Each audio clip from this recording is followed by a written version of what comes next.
Hi friends, നിങ്ങളെല്ലാവരും ഉച്ചയ്ക്ക് ഭക്ഷണം കഴിച്ചോ? ഞങ്ങളുടെ ഭക്ഷണമെല്ലാം റെഡിയായി. എൻ്റെ കൂട്ടുകാരെ ഒന്ന് കാണിക്കട്ടെ. പതിവ് പോലെ തന്നെയാണ് ചമ്പവരി ചോറ്,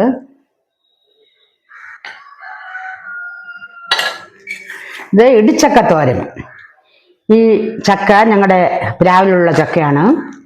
അത് ചെറിയൊരു ചക്ക എടുത്ത് തോരൻ വെച്ചു. ഇത് മുരിങ്ങയ്ക്കയും ചെറിയ ഉള്ളിയും കൂടെ ചേർത്ത് വെച്ച ഒരു തീയൽ. മുളകും മല്ലിയും തേങ്ങയൊക്കെ ഒന്ന് ചൂടാക്കി ഒരു തീയൽ വെച്ചു. ഇത് വറുത്ത മീനാണ്. ഇത് സ്പെയിൻ മരിയ മരച്ചിന് ഇന്നത്തെ മത്സ്യം നല്ല ഫ്രഷ് അയല കിട്ടി. അയല മുളകും മല്ലിയും തേങ്ങയൊക്കെ ഒന്ന് വറുത്തരച്ച് ഒരു ചാർ രൂപത്തിൽ വെച്ചു അയലക്കറി.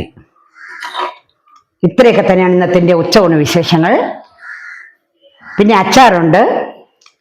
നിങ്ങൾക്ക് എല്ലാവർക്കും ഇഷ്ടമായെങ്കിൽ നിങ്ങൾ ലൈക്ക് ചെയ്യണം, ഷെയർ ചെയ്യണം, സബ്സ്ക്രൈബ് ചെയ്യാത്തവർ സബ്സ്ക്രൈബ് ചെയ്യണം. അടുത്ത വീഡിയോസുമായിട്ട് നാളെ കാണുന്നത് വരെ എല്ലാവർക്കും നല്ലൊരു ഉച്ചയൂണ് ആശംസിക്കുകയും ഒപ്പം ഒരു ഗുഡ് നൂൺ ആശംസിച്ചുകൊണ്ട് നിർത്തുന്നു. നന്ദി, നമസ്കാരം.